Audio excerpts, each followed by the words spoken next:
Okay, let's work on your jabs. The first thing we want to do is get into the jabbing position. We do this by bringing this hand, the jabbing hand, right down to here. Now we know which hand is the jabbing hand by determining which leg is forward. That's not very hard. My left leg is forward right now. That means my lead hand, which is my left hand, is going to be my jabbing hand. I bring it down right here. I want to bring it down just low enough to point right to my opponent's position. So if Chris comes forward, what I'm going to do is I'm going to point this fist right at his face. I do this by going right here. So if I extend it, bam, I hit him right there. I do not want to have it up here because then I'm going to have to telegraph. What will happen is if I go like this and I want to hit him, I go 1, 2. So what I want to do is actually already set it up so that when we're working and we're fighting, boom, I'm already there. You can tell this by putting a finger forward. I bring this down and I point a finger forward. Now wherever that finger is pointing is where I'm going to be punching. So if I have my hand down here and my finger goes, I'm punching right there. If my hand's here and my finger points there, guess what? That's where my punch is going. So you want your jab pointed directly at your opponent's chin. Thank you. Right there. When you're using a mirror, it works really good because you can just punch yourself right in the face, right there. So once we got that jab position, the first jab is just extending that fist out.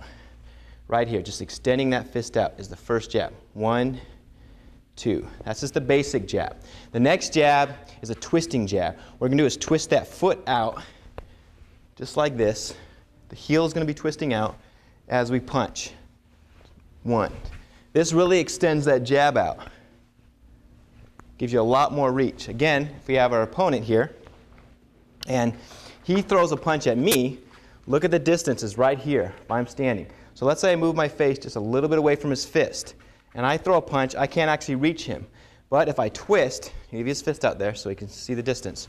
Look at that. I can hit him right there just by twisting. So if he was a twist, he'd be able to hit me here. But if he was the untwist, his fist is right there. So to close that gap, we do a twisting jab. Boom. Thank you. We practice those. 1, 2, 3.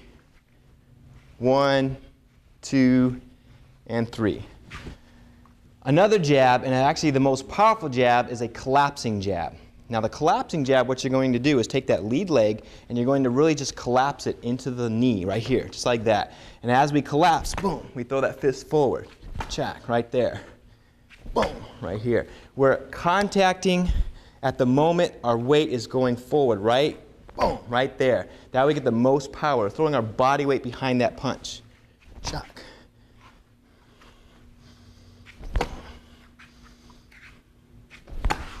And you should practice a couple of those. 1, 2, 3. 1, 2, 3.